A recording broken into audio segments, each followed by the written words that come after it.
Varias desapariciones. El que sí está presente, claramente presente acá en la cabina, es el congresista Alex Flores de Perú Libre. Señor Flores, buenos días. Una vez más, muy buenos días, don Fernando, señorita Mabel. Gracias por darme la oportunidad. Usted es representante por Ayacucho de Perú Libre y sufre, como sus paisanos ayacuchanos, de la corrupción en su región. Nos estaba hablando sobre las barbaridades que se han podido cometer en el hospital, dañando a los enfermos. Desde esa experiencia ayacuchana, ¿cuál es su posición sobre el trabajo y la de su partido Perú Libre, del cual no es miembro Pedro Castillo? Fue invitado a renunciar, como recordamos, para no ser expulsado. ¿Cuál es la posición que tiene su partido frente a la acción que está llevando a cabo la Fiscalía de la Nación? Primero, saludamos la acción contra la corrupción que están realizando en Ayacucho, ¿no? En el hospital regional. Como ayacuchano, creo que era necesario porque había cuestionamientos hace mucho tiempo. Al igual que saludamos y respetamos la acción y el trabajo que hace la Fiscalía, ¿no? Sin embargo, don Fernando, nosotros hemos planteado siempre de que estas instituciones que tienen mucha importancia en la lucha contra la corrupción tienen que guardar la imparcialidad, tienen que guardar y demostrar la igualdad ante la ley para todos. Por ello nosotros saludamos y pedimos también de que esto se lleve pues dentro del debido proceso y con la transparencia y la imparcialidad que se merece. No avala de ninguna manera entonces lo dicho por el primer ministro Aníbal Torres ayer en contra de la fiscal de la Nación. No, nosotros respaldamos a todas las instituciones, dentro de ellas a una institución autónoma como el Ministerio Público.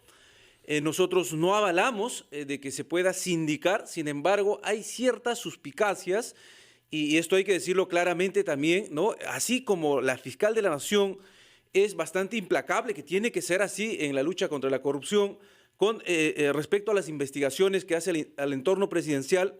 Sin embargo, tiene que serlo en todas las investigaciones también. De acuerdo. Hay un cuestionamiento de que... la pausa, sí. Señor Flores, vamos a retomar nuestra conversación con usted, pero quiero dejar plantear una pregunta. Si llegado el caso, Perú Libre votaría a favor de una vacancia de Pedro Castillo. Quiero que nos conteste con la gravedad que tiene el tema después de la pausa para escuchar titulares de la hora y oír a los anunciantes de RPP.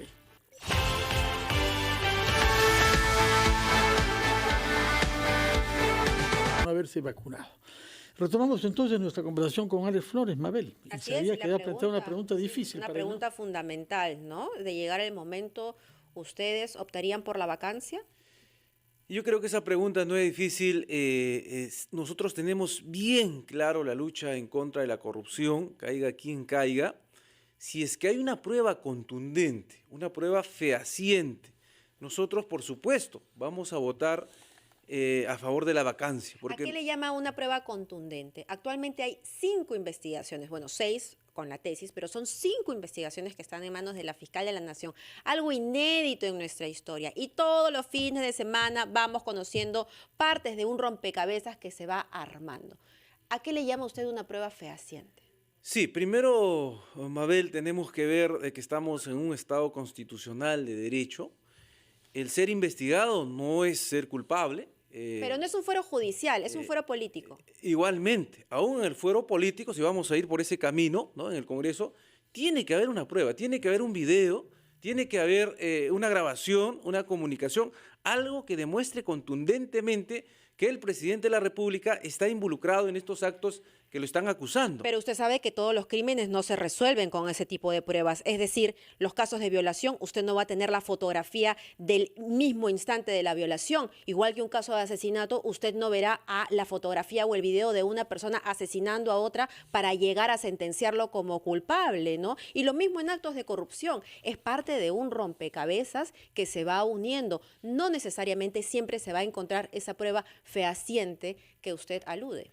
Bueno, Mabel, hay que hacer una diferencia. Usted está haciendo una comparación de un acto penal con un acto político, como lo dice usted misma. Pero ¿no? la corrupción no Sin es embargo, un acto político, es un acto necesitamos penal. Un acto o una prueba contundente para poder ejercer esta figura extrema, ¿no? Que es la vacancia. Nosotros no podemos simplemente por indicios vacar a un presidente que viene de una elección popular, que es la voluntad del pueblo. Ya, pero el pueblo también se equivoca. A lo que yo voy es que siempre en el discurso ustedes dicen elección popular, elección democrática. Yo estoy aquí porque me eligieron. Y correcto, todos estamos de acuerdo con ello, salvo aquellos que cuestionan, por supuesto, de que hubo un fraude. Pero poniendo aparte ello, ¿usted ha conversado con la gente de su región? Usted que responde a sus electores, ¿no se encontrarán ellos decepcionados, tristes, engañados de que se les prometió algo y a un año de gobierno solamente hay investigaciones por corrupción? Bueno, vamos separando las cosas. Es cierto, si vamos a analizar desde el punto de vista cuánto ha cumplido el presidente de lo que ha prometido, creo que ha hecho muy poco, vamos a ser realistas, pero hay otros factores, como el golpismo, que desde un primer momento no ha dejado trabajar, ha tenido una actitud intransigente, obstruccionista, sistemática, desde el momento de la juramentación hasta ahora. ¿Qué cosa? ¿Le aprobaron todo el presupuesto esto de no la puede República? ser justificación, sin embargo, puesto que el presidente necesita, aún en esas circunstancias, poder intervenir con mayor contundencia para implementar los planes que se ha prometido al pueblo. ¿Qué me dice a mí el pueblo en Ayacucho, en la semana de representación, cuando lo visito? Lo mismo que estoy planteando.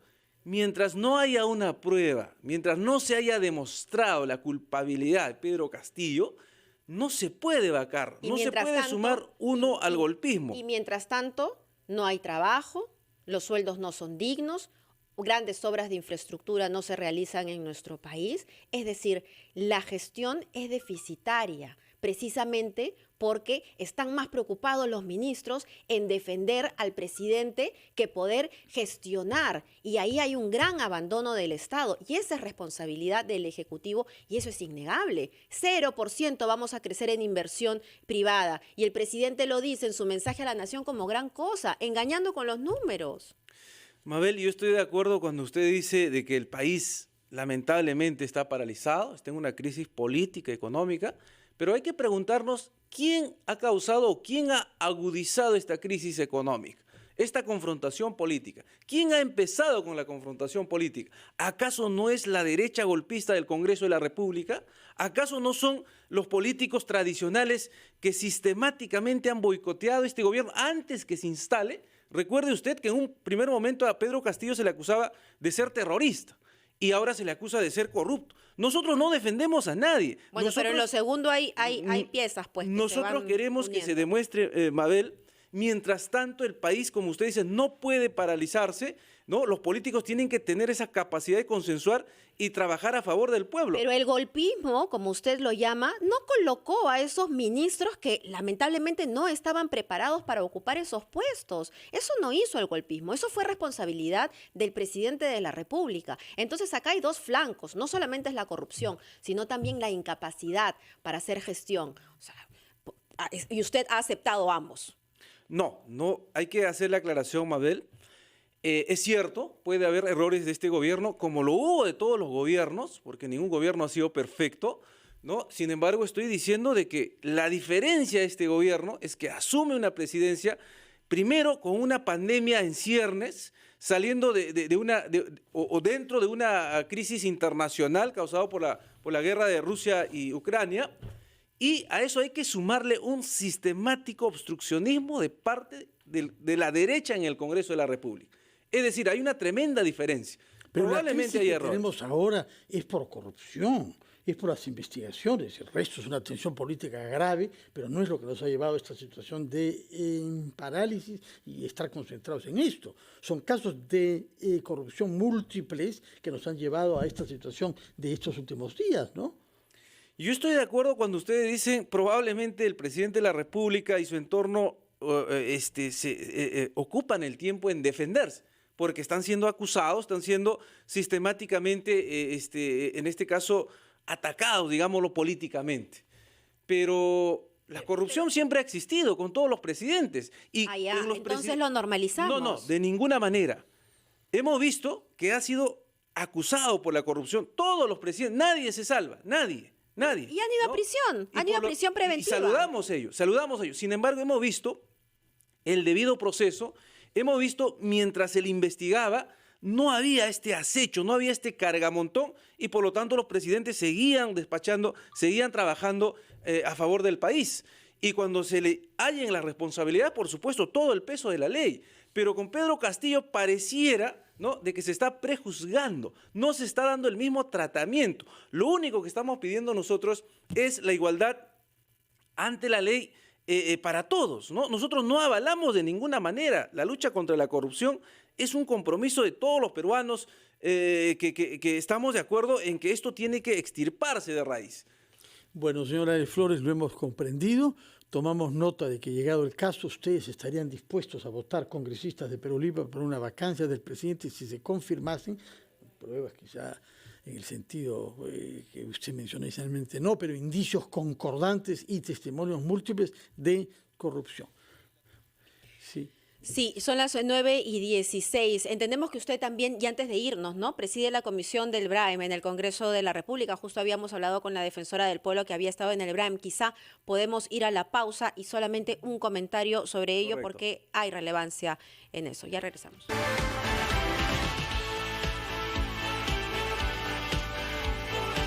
Continuamos conversando con el congresista Alex Flores de la bancada de Perú Libre. Vamos a dejar la política por unos instantes porque es bueno reflexionar sobre lo que está sucediendo en el BRAEM a propósito de la entrevista que tuvimos con la defensora del pueblo, la doctora Rebollar, que había inaugurado una oficina de la Defensoría del Pueblo, precisamente en Pichari. Esto sin duda es una gran noticia y entiendo que desde la comisión que usted preside en el Congreso de la República lo promovieron.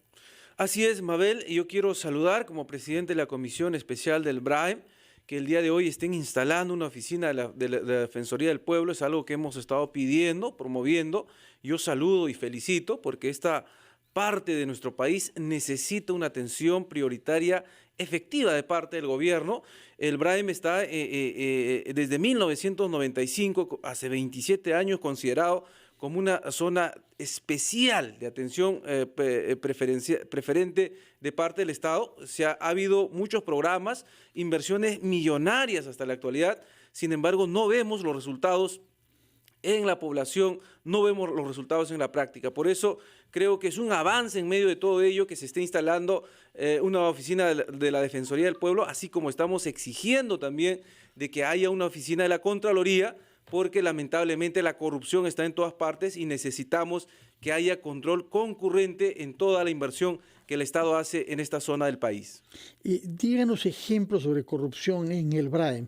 Señalo que es tanto más escandaloso que lo haya, porque se trata de una zona donde hay luchas contra grupos armados vinculados al narcoterrorismo, de manera que robar plata al Estado en esas circunstancias adquiere unas características particularmente repugnantes, ¿no? Así es, don Fernando. Una muestra simplemente es la única vía que une a la capital de región, Ayacucho, con el BRAEM, es la vía Quinua-San Francisco. Que no está hecha. Que se ha empezado hace 10 años, sí, no se ha terminado, y que lamentablemente ahí podemos ver pues actos de corrupción y por lo tanto el Estado tiene que corregir esto inmediatamente. Pues bien, está patente, ¿no? La situación en el BRAEM es un ejemplo particularmente grave de lo que tenemos en el Perú. Señora Alex Flores, muchas gracias por su presencia acá y retenemos entonces lo que nos ha dicho, que su partido Perú Libre estaría dispuesto a votar una vacancia del presidente Pedro Castillo si hubiesen contundencia de la Fiscalía respecto de su implicación directa en casos de corrupción. Muchas gracias por su presencia en RPP, que tenga usted buenos días. Muchas gracias.